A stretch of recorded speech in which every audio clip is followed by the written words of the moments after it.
আসসালামু আলাইকুম গাইস, শুভ সকাল। আসলে এই কয়েকদিন ঈদের ছুটিতে থাকায় কোনো রকমভাবে আপনাদের সঙ্গে মানে ভিডিওতে শেয়ার হতে পারিনি। এখন আমি আবার আমার কর্মস্থলে ফিরে এসেছি। তো আমি তো যাওয়ার আগে আমার গাছের ভিডিও দেখছিলেন যে যা কি স্ট্রবেরির গাছের জায়গায় একটা হয়ে গেছে পুঁই শাকের গাছ, আরেকটা যে কী হয়েছে এটা বলতে পারতেছি না। তবে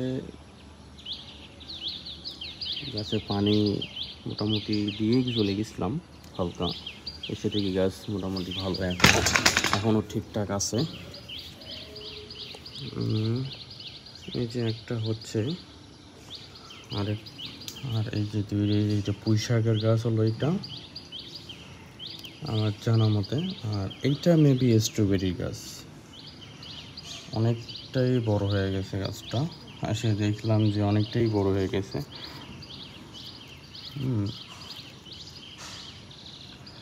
দেখা যাক স্ট্রবেরি কতটুক হয়, কি হয় না হয়। ঠিক আছে, আপনাদেরকে আপডেট দেবো। স্ট্রবেরি হলে অবশ্যই আপডেট দেবো। ওকে ওকে গাইস, আল্লাহ হাফেজ।